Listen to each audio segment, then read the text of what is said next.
Welcome to Simply Sara. I am Sara Stockham, and I am so glad that you are here. And whether you are choosing to watch when it's live or at a time that works better for you, either as a podcast or television, know that you taking in the tools that we are gifting to you every episode is something that brings us great delight. So we are so glad that you are here. If you've been following along for a while, for the first 3 seasons or so, we've had some other Schroerluckes that we've interviewed. And each one has had such an incredible standalone story.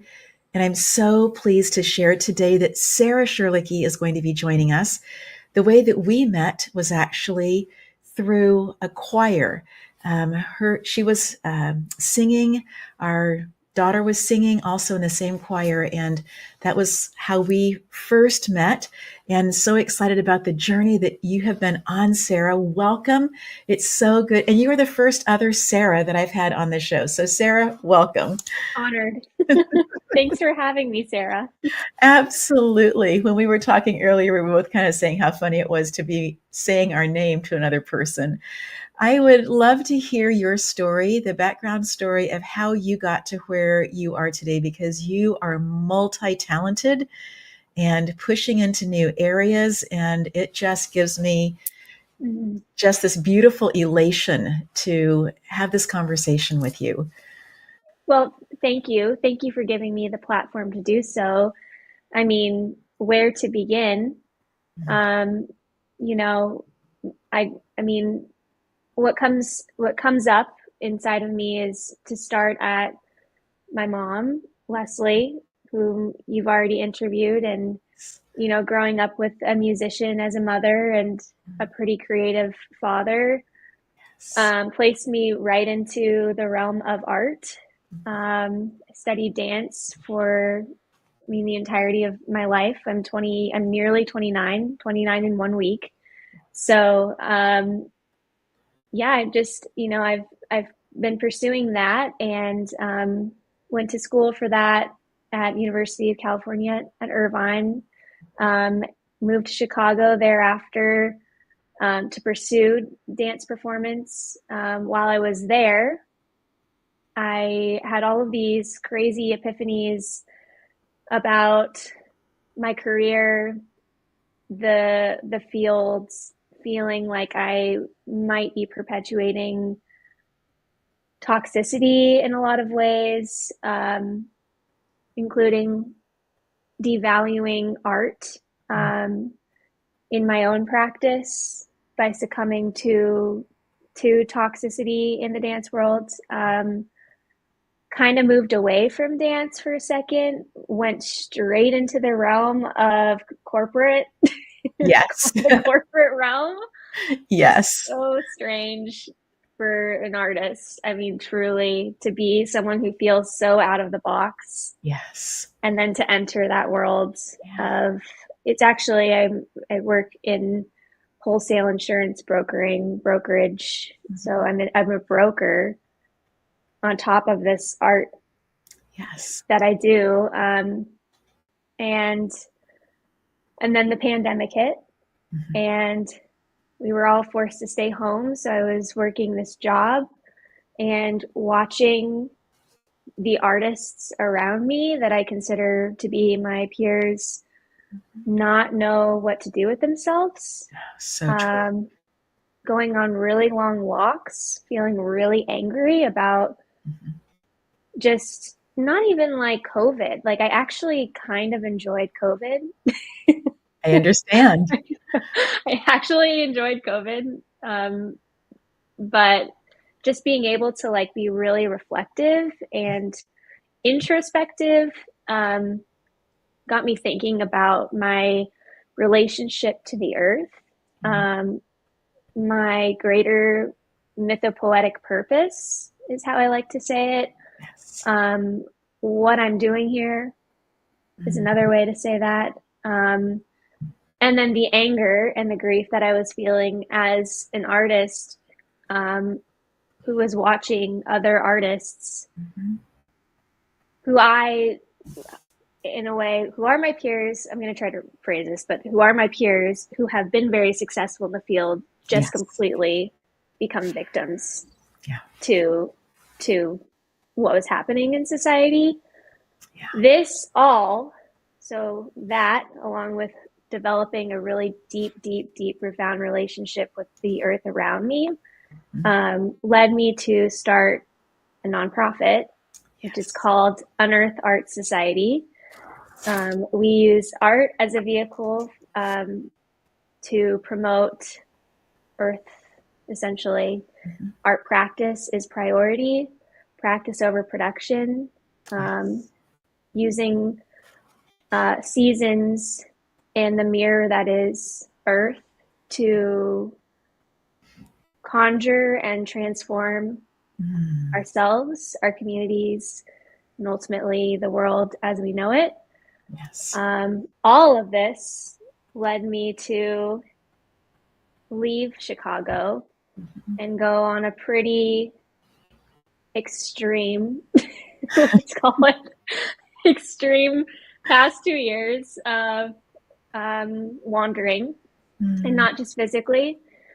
Ended up on my grandfather's land in Massachusetts Yes. in a very, no offense, neglected house, which was my mom's childhood home. Yes. Very far away from family. Father was diagnosed with essentially life-threatening cancer. Right. Couldn't be near him because of like COVID and immunity and Yeah. all of that. So just feeling like I was like really specifically placed in Massachusetts, where Yes. I learned a lot of lessons. Lived in poverty. Did not have. I had 3 jobs, but still lived in poverty. Right. Lived in a neglected home, grieving. Yes. A part of. I think I was going through a dark night of the soul, Yeah. essentially. I So, think so. Yeah. I can see that. Yeah. and that led me to where I am today, which is I'm in Kansas City, Missouri. Yes. I live in a house, which is an amazing, dry, clean, non-neglected house. Beautiful. It's life I mean changing. that compassionately. It is really Yes, life-changing. it There's is. so much I could say about the house that I lived in Massachusetts. I mean, it was hauntingly amazing and beautiful and Right. imperative, but Right.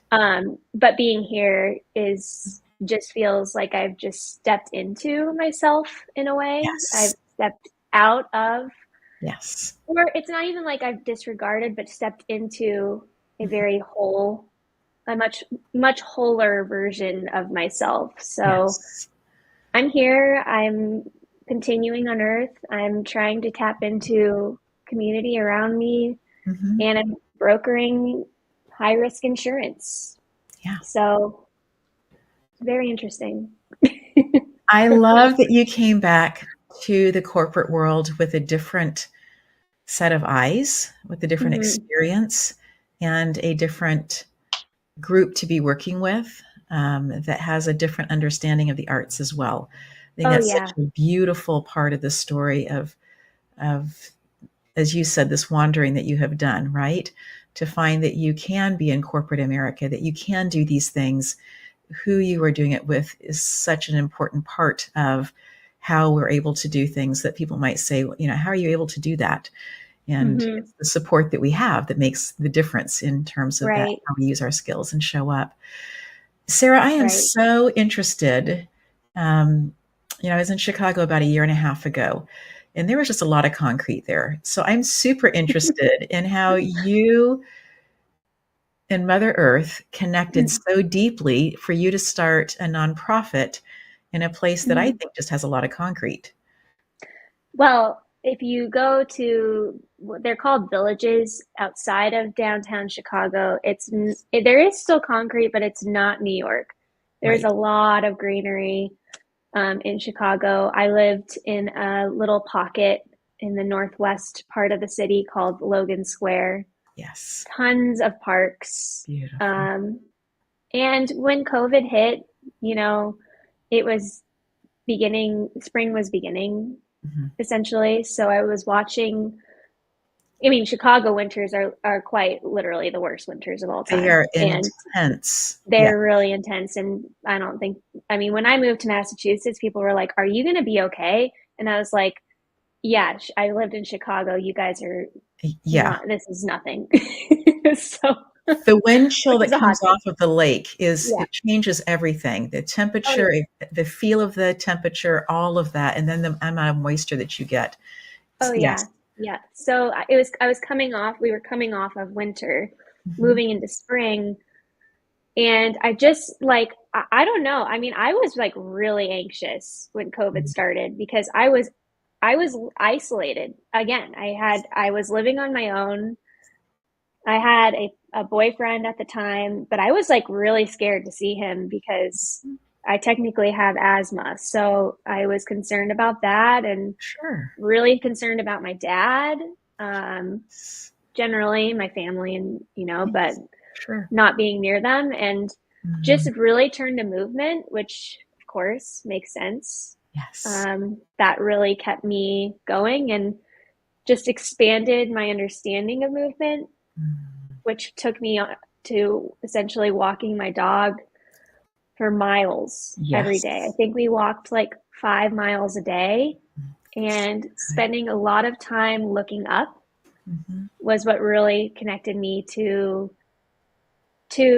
to earth. I think just because Mhm. I was watching the trees every day. Yes. I Yes. was visiting some of the same trees every day, and every day something Yes. was different. Yeah. And just like really being so present that you can pay that close of attention Mhm. to a leaf changing its Yes. placement just slightly, or the Yeah. color of a blossom Yes. turning into a leaf, you know, Mhm. like I mean, it was just fascinating to me. And Yeah. just feeling that because I was so still, I guess you could say like still within. Right. I just felt like I was a mirror of that. And I just, you know, there's so much more to it, but Mm. I would say that that's like the most simple answer. Yeah. Mm. I just and I when I was walking and have all these revelations, you know, I would actually be sitting or moving with my emotions. And Yes. I was so frustrated Yeah. with the dance community and often still am today because it's just Mm. like, why are you guys, I don't know, just why are we complaining? Like, why don't we make change? That's who I am. I don't like to sit in my own victimhood to an extent. So being able to move through that gave me a lot of revelations for like, well, I'm going to do my own thing. Well, I'm going to start my own thing. Well, I'm going to Yes. figure it out. Well, I believe practice is important. I'm watching the trees practice Mhm. every day, you know? So So, good. Yes. mm, Sarah, we're going to take a quick break. When we come back, I would love to have you share more about the nonprofit. We'll be right back. In this conversation with Sarah, she is sharing deeply about the impact of being on her own, living by herself. Yes, she had her dog, thankfully, to go for miles of walks with every day. But truly, on top of the shutdown, was that her father had been diagnosed and that she was by herself. And in that space, listening, finding, not backing down, looking for the next step forward. And we're going to hear more about that in just a minute. Hi, I'm Sarah Stockham. Recently, we were doing some renovation work, and as we were doing all of the decorating, the color blue, specifically cobalt, kept showing up for me in different areas in different ways. And I thought, what I really want is a signature piece that is in cobalt. So I went to Glass Arts Collective and found this amazing piece. I absolutely love it. In fact, when it arrived, my husband wanted it. It is so beautiful. It's nice and heavy. It was perfectly packaged. So when it came, there was no concern at all about if it was going to show up all right or not. I love that it's handmade. I love that it's unique. And I invite you to go to the glassartscollective.com and go shopping. Pick something up for yourself. Pick up some gifts for others. I know that you will enjoy how beautiful the work is.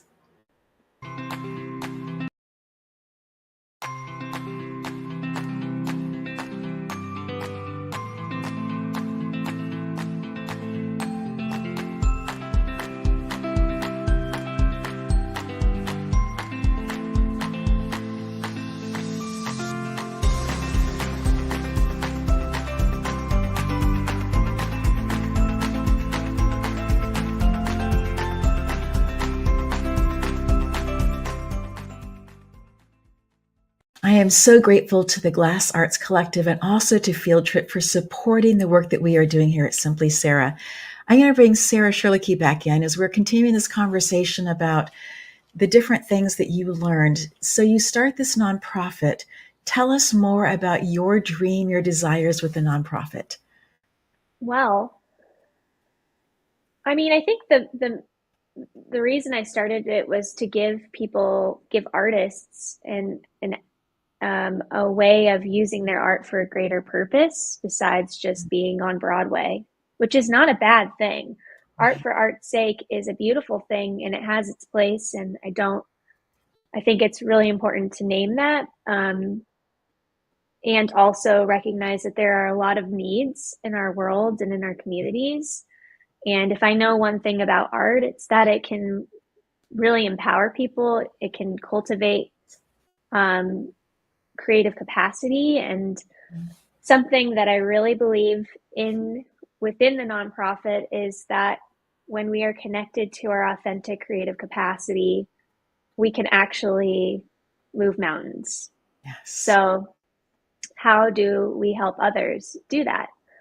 And I believe it has to do with prioritizing practice, teaching people how to connect to their creative capacity, and working through sort of the shadows or the blocks that come with that. Yeah. So we've been there. We're that's the priority no matter what happens with the nonprofit. That's kind of where the team,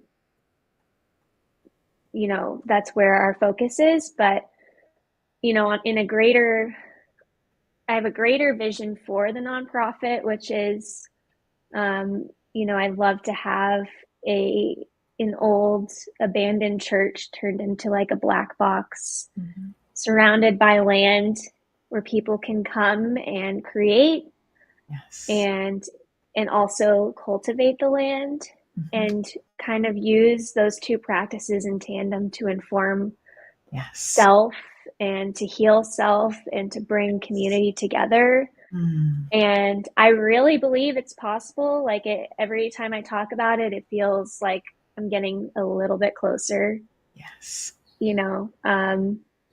But really, I think the most important thing is just being open to where I'm guided with it, because, I don't necessarily believe in the traditional format of nonprofit funding, fiscal sponsorship. I don't know how these things could be sustainable 50 years from now. Right. Like, I don't know where our world is headed. So, really, it's just like being consistent Mm. and continuing and Yes. allowing that to inform where we're headed and how we get funding and Mm. how this evolves, Yes. essentially.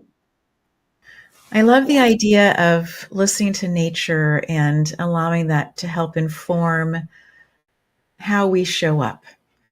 And we were just talking about the full moon and eclipses, and how do Mm. you allow those pieces, those spaces to impact you? Mm. I think that's a great question. I think those spaces remind me to slow down Mm. and to be with what I call the seasons of life. Mm. Um, you know, we live in a world where, well, I would say a society, because I can't say this universally, but we live in a society where we don't slow down, and yet winter is that. Mhm. So it's so unnatural for us to continue to continue. Right. When I do that, I go straight into survival mode, Yeah. and so I use these, what I call them, like stepping stones, Mhm. nature's stepping stones, to sort of guide and inform my own journey. And so, like, the full moon for me is about letting go. The new moon is about calling in the Yes. next season. Um, and the cycles of those happening every month is like a beautiful way to check in with Yes. yourself. And then I try to be very intentional about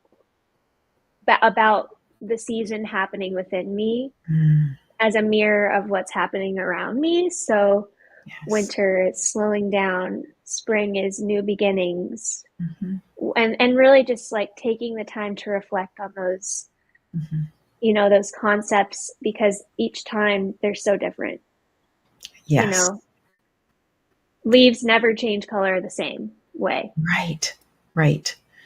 And there's so many variables. And I think that in this age of being able to go to the freezer section and find the X dinner to put into the microwave Yeah. to be able to have, we have this expectation of things being always the same, right? And yet our bodies are different every single day. Our conversations with ourself on some level is different every single day. And I think that when we begin to see these patterns of change that are happening all of the time around us, it can be Mm-hmm. the tool that gives us some freedom to have inner conversations about how can I play inside of this season to be the best version that I can be, rather than I Mm-hmm. must be like this in order for it to be okay.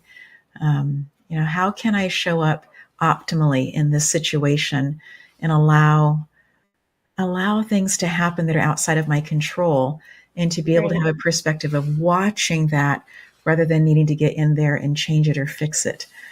Um, yeah, I think Yeah. that there is something to be said about really watching how nature does what nature does. Well, and if you think about it, nature works really hard, and at the same time, like it's like a juxtaposition of things are hard and also things are easeful. Yeah, It's like the seasons just easefully come, they do. with time. And Yes, at the same time, imagining like a leaf being shed from a tree and a blossom growing, that takes a lot of work, you it know? does. And Yes. so when you talk about like going to the grocery, Hmm.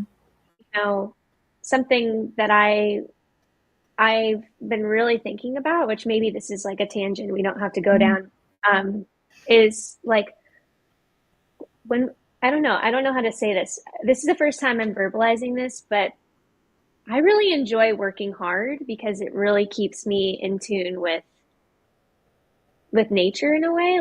Yes. Like having to grow my own food feels Yeah. so important, and I can't do it right now, but I want to, Mhm.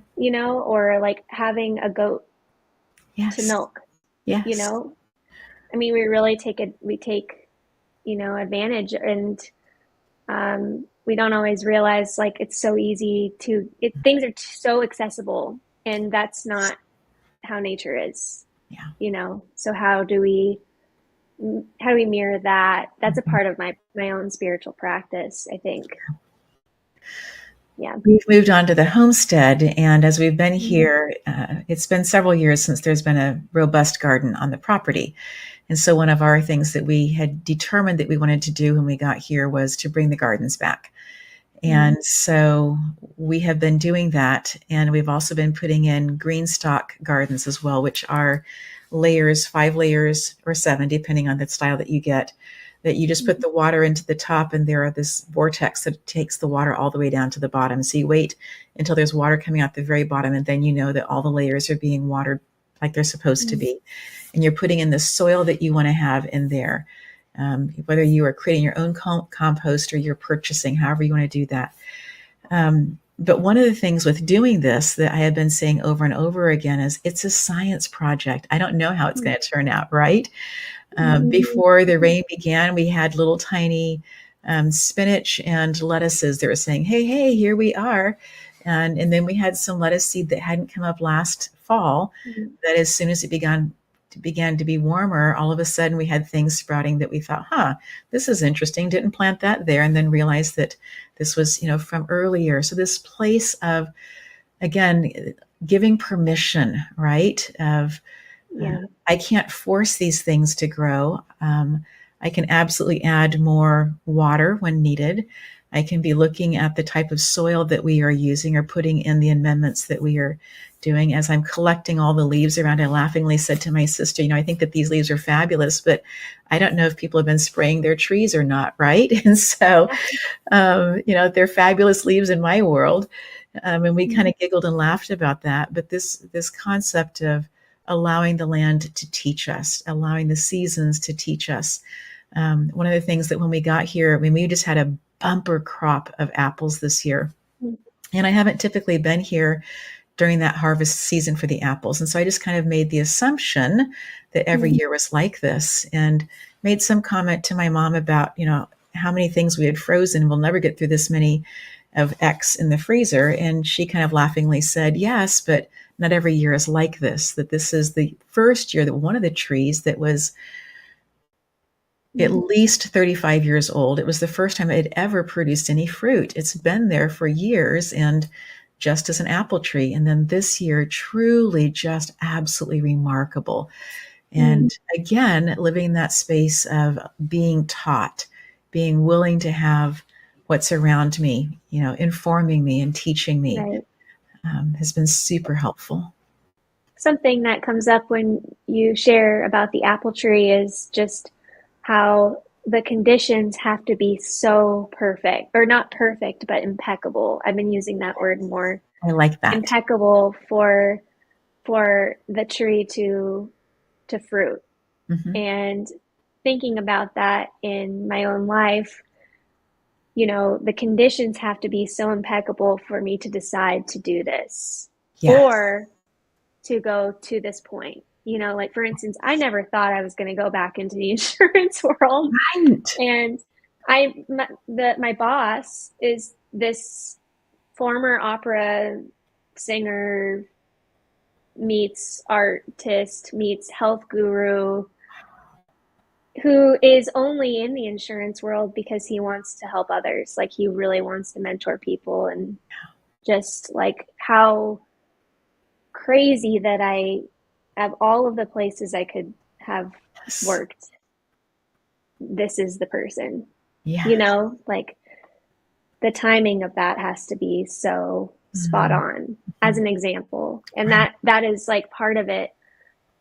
The timing of nature is impeccable. Yes. We've been noticing so many different flowers and groups of flowers and things that are happening, right? And again, Mom will say, this is the order that things are going to happen. Now, they may happen very, very quickly in this order, or they may take a long time in this order, depending on so many different factors. But the eastern redbuds will be first, and then you will have the dogwoods. And just that, this is how we see things in season. But the timing of it, you're so right. The impeccable part of it, part of that spacing is the timing, and how and how beautiful it is that we now have enough science to understand that when eclipses happen, what's really happening, right? Yeah. And that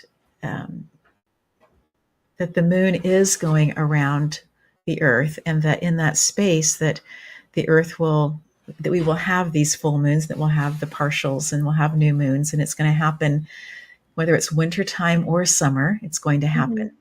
And sometimes we get to see the moon and the sun at the same time, which means that someone else isn't getting a whole lot of moon at that point, right? But there'll be other times it happens the same for us, that we'll look in the sky and at the horizon and not see a lot of moon, and then it'll come back again. And again, those spaces of what in my own life am I really focused on, and what goes away and kind of comes back, and what is seasonal in my own practices.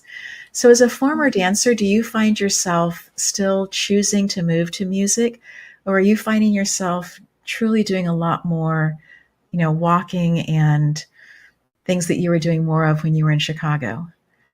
Well, I was moving a lot in Chicago during the pandemic, especially. Even if I wasn't, doing freelance work, I was moving. I was probably moving more authentically than I ever have in my life. which Yes. was pretty cool. I'm at a place right now. I just produced a show called Language of Waves, which happened last summer, and we toured that um, from the East Coast to the Midwest, essentially, and followed different or went to different watersheds and posted up there and just performed it for the water as sort Mm. of like a celebration Yes. of the vitality of water and what that reflects within ourselves. And Ooh. that was very much, that was a multimedia piece, but it was very much movement Mhm. and music.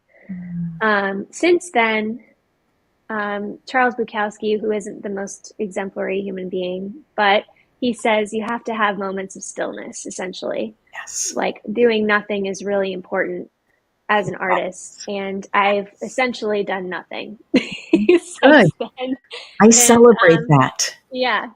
And I I have to move my body to Mhm. feel like mentally okay. Yes. And what I know about that, or I've like formerly known, is that the gym has been very helpful. Mhm. And, I do walk every day because I have two dogs who get Yes. me out of the house. But I'm kind of coming into this new exploration within myself, which is like, how do I move authentically and not to get a result?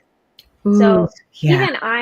even I'm like trying to follow my own Mhm. my own Yes. advice when it comes to unearth, and I'm trying to just explore like how do I move from a spiritual place, Mm. or from a place that allows me to feel more connected to myself, because I think that actually, I mean, my theory is that that is going to give me all of the results and more that I Mm. actually want Yes. within myself and within my physicality and as a mover. I will always consider myself to be a dancer. And the thing about being an artist is you don't have to practice to be, I mean, you Right. do have to practice to be an artist. You don't have to have product to be an Right. artist. And Right. quite honestly, everyone's an artist. Yes. Like, you know, um, so I think I will always be the professional dancer. I will always call myself that because Yes. that is who I am Mhm. on a deeper level. I think I communicate Yes. best through movement and through my body and through energy. Yes. Um, and it's just learning. It's just like deconditioning and Mhm. relearning and Yes. deconditioning and relearning and deconditioning and relearning. Yes. And I'm doing a lot of deconditioning around being the contemporary dancer that I was and learning how to really have my own language. And Mm. maybe that looks like just walking. It depends on the Yes. day. Yes. So, Oh, that's so beautiful. I was talking to my sister and saying that I wanted to be an author. This is mhm. years ago. And her response back to me was, an author is somebody who writes every day, writes, Mhm. right? They don't have to be published in order to be an Yeah, author. And it's right. that same idea of practicing, just being in the practice and not looking for this is what it has to look like or be. I mean, definitely we can put deadlines in and we can do that. There are products maybe that we want to be able to create and share with the world. But even when we create product, um, it doesn't have hmm to necessarily be shared with everybody. We can No. create product just to be able to have it for ourselves. I know that I've been on this thing about making sourdough bread and started sourdough starter months ago. And hmm it's not something that I'm sharing with the world. I'm not, but it's something that I'm quietly enjoying this process of watching this little tiny plant, the yeast, and how it grows Yeah. and what it does. And knowing that for myself and for my body, long fermentation is so much better Mhm. for my gut than the shorter stuff. And so, again, playing with that and, I've made some really heavy loaves of bread. Yeah. It Get hasn't that. been all but it's been the long fermentation and it's been lovely in that way. And so Mm. again, the product doesn't necessarily need to be things that are shared, with No. everybody. No. And also the product is what we people are really, or let me rephrase this. Artists can be really fragile about their product, True. Yeah. like to an extent where it's just like it has to be perfect. Mhm. And that is one of my hot takes about the arts world Yeah. as an entity is like, Mhm. where's the humanity in that? Like Right. truly, where is the humanity in a Mhm. perfect piece or a Yes. perfect sourdough bread? Right. You know, humanity is far from that. It is raw, it is Mhm. dark, it is heavy, it is also light. It is, you know, it's all of these things. And so sometimes, you know, in my own practice, and sometimes I can be hasty about it. So there is, I believe there is a balance. Sometimes just putting it out there Right. Yes. and having no shame is Yes. one of the most healing things you can do for yourself. So like Yes. here's a heavy loaf of sourdough bread, Right. friend. Yes. Eat Yes. this with butter with me and let's learn Right. together, you know? Yes. As you were sharing that, Sarah, this concept, this idea of how we choose to move forward with ourselves and being Mm-hmm. fragile. Um, I was a piano performance major. And so, playing Bach, every single note exactly right, was super important for myself and for the people who were training me. And then I got to life and realized that life wasn't like that. Maybe I could play Bach to that level at times, but there were these hours and days of practicing in between and not being in front of an audience.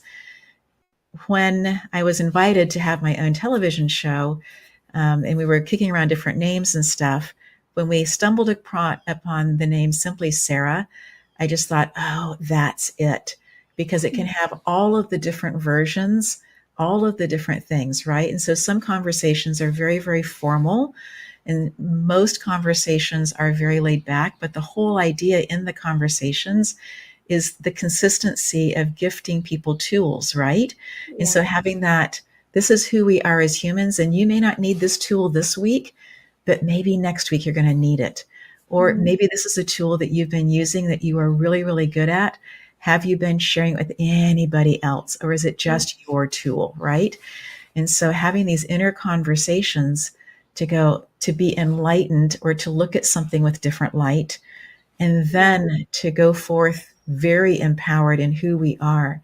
Because if we can, because you're absolutely right, artists can be so fragile looking for the external, complement the external validation. But if Mm. we can start to look internally and say, okay, this was my best, this is what I did well, these are the areas that I'm really excited about, I see growth in. If we can do that, whether or not someone else gets all excited about it, we know that we are moving in the direction that we want to be moving in. Right. And failure is the most important thing you could ever do for yourself, you Yes. know? Yes. I hope I fail. Mm. Which There is a aren't big billboards out statement. there, Yeah, though. I There aren't know. billboards that say, hey, let's try failing and see how it feels, right? Yeah, yeah. Yeah. But like what, you know, something that comes up is like those who are really, sometimes I like to call artists who produce work that Mhm. they hope is really perfect and that can create a sense of fragility. Sometimes to me, that's also a form of insecurity. Yes. And it's like, if you're not willing to let go of that, Mhm. um, and maybe go unnoticed, even though you've put this out there, how can you ever have the compassion to be there for someone else who does that? You know, And I think we're that's back, a, Sarah, to that concept of timing. yeah. There are people who have worked hard at something, and it's not until years later that people go, oh, we really find Mm-hmm. how much we appreciate that now.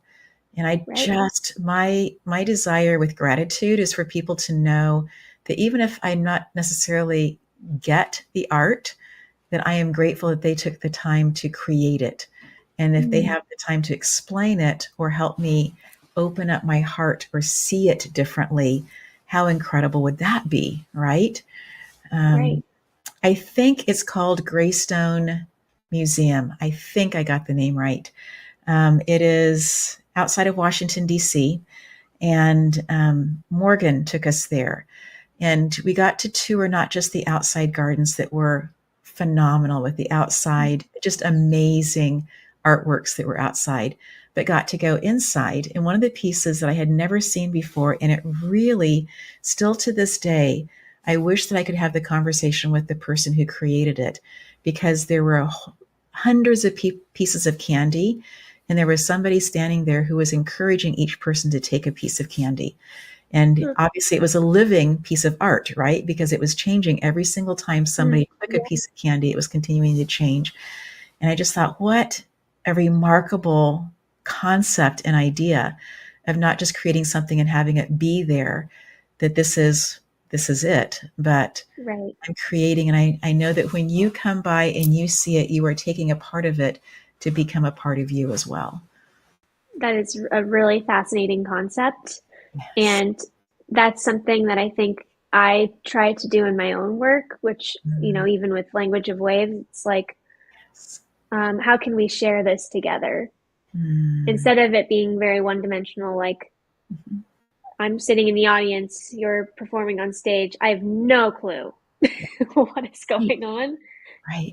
Like how can we share this moment together by being at this watershed? Yes. And what does that mean to you? Well, that's going to be different than what it means to me. Mhm. And every relationship is everyone's going to have their own relationship to that experience. And Yes. that is interbeing, that is being the the organism or the collective, you Mhm. know, we're not separate. So Right. how do we use creation or creativity or art to come together or to Mhm. interbe through profound and different perspectives? Yeah. So Oh, that one's touching deeply. That one I'm going to be chewing on that concept for a while. And I love your use of language, Sarah. How did you find language to help you share exactly what you're thinking and feeling? I don't know. The only reason I say that is because um, I feel like I have a history of being pretty insecure about, for instance, like the tone of my voice, or I don't know, even just the things that I say. But something that I've learned in the last 2 years is if it's coming from a deep place within you, within myself, it's Yes. going to flow. So I Yes. really just try to speak from that place as Mm, much as possible. And the yes. only reason I can access that place is because I've been through so much and I've Right. had to sit with myself so much in the last couple of years. So Yes. thank And you.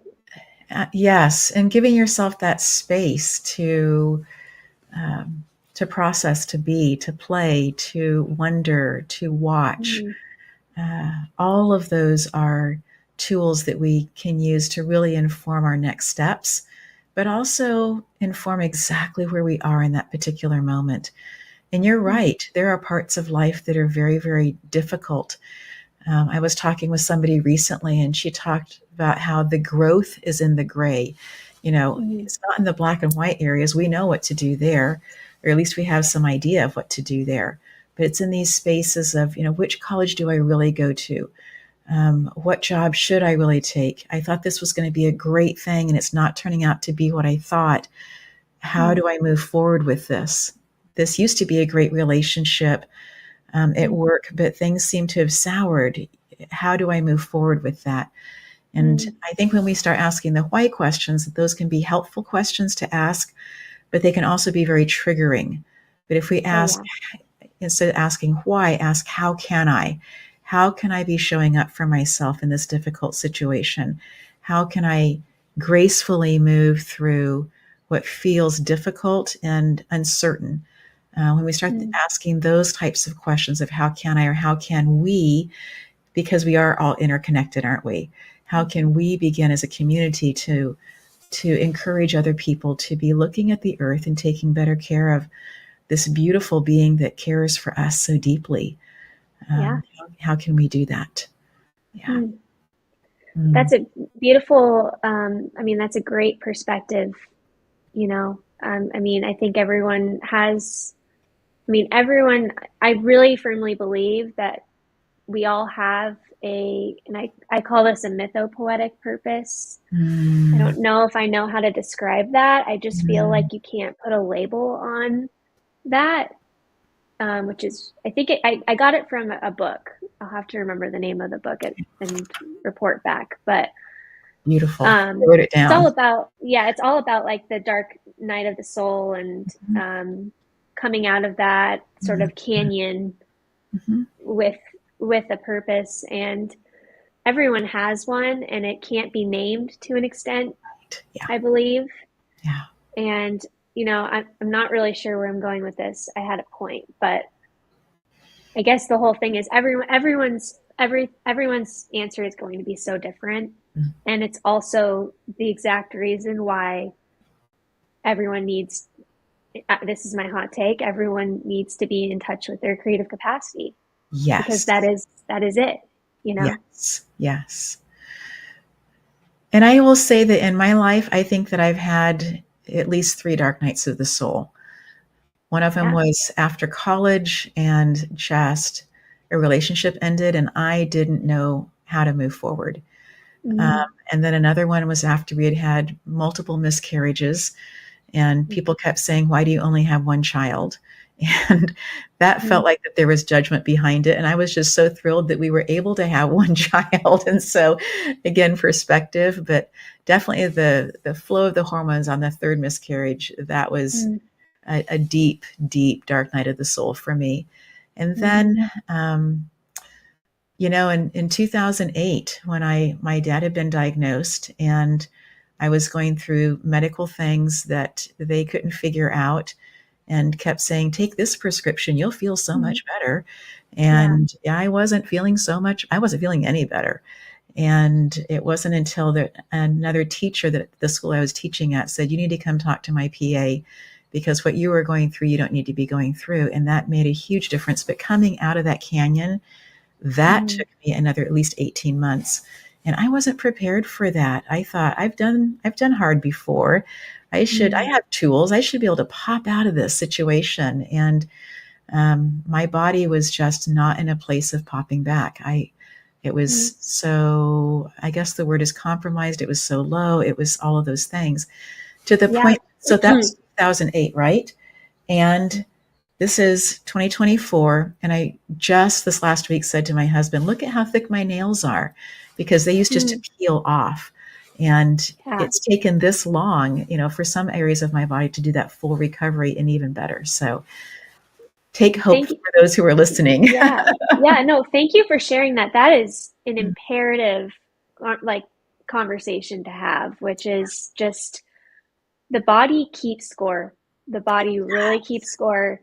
The Yes. body, trauma is in our muscles, trauma stays in the body, Yes. and autoimmune, Mhm. cancer, like, I strongly and firmly believe that the physical manifestations of what we're experiencing psycho-emotionally Yeah. are things like brittle nails, Mhm. disease, and those things cannot be cured with drugs. Right. That I strongly believe that those are band-aids Yeah. to a deeper healing. And it's that is to go there. This society is not equipped. Yeah. The society is not equipped for that. That is anyone who's going through a dark night, Yeah. keep going. Yes. Stay. We Keep are going. we are absolutely your cheerleaders. We are Yeah. encouraging you. And Yeah. and there are things that medicine has been good for. When I Sure. had malaria in Africa, it was really helpful. The medication that they would give us and the antimalarials that we took on a weekly basis were helpful as well, for the most part.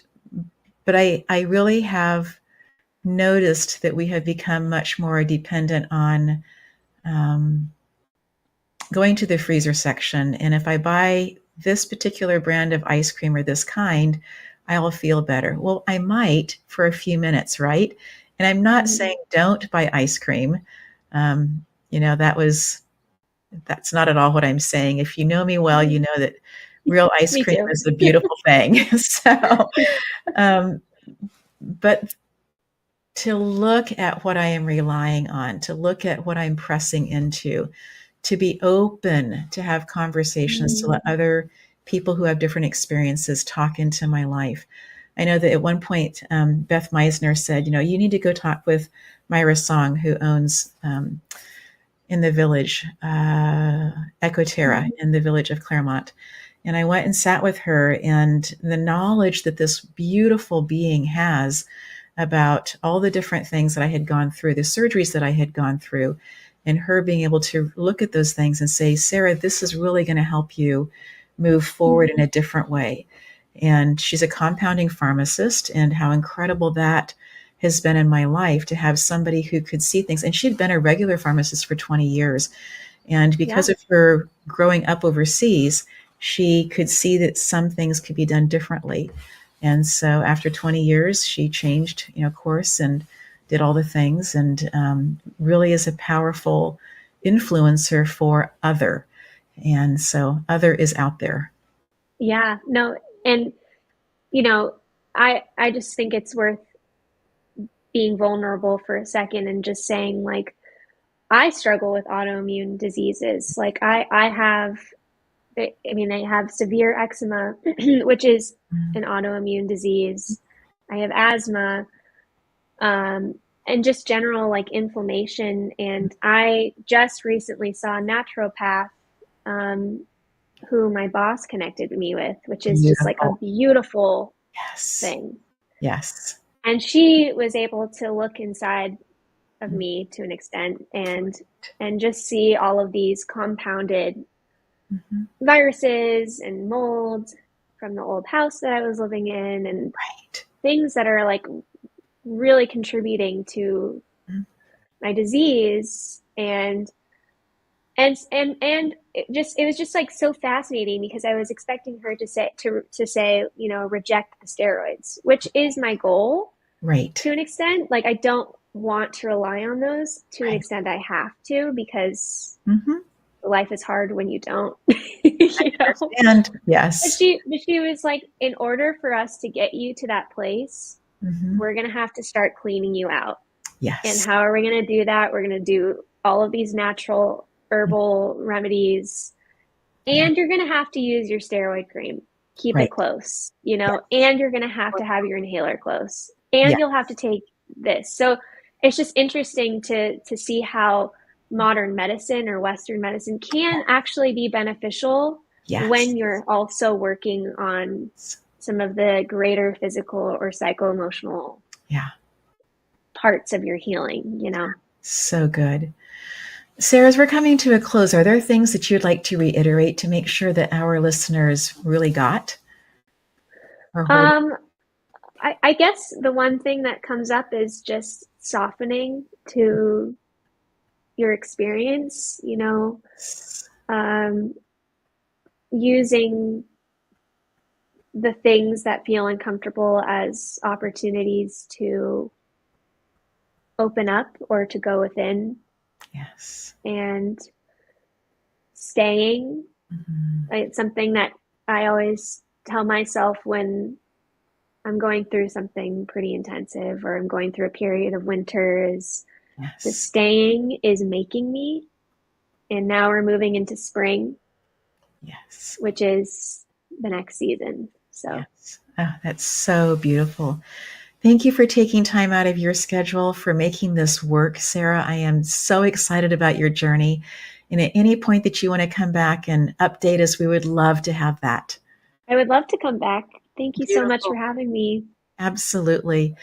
And to our audience, I have such a heartfelt thank you, a gratitude that you are on this journey with us, learning, seeing the different tools that different entrepreneurs, different leaders, different thought leaders are sharing with us, and how it can change everything Stay the course. It is worth it. I am so grateful that you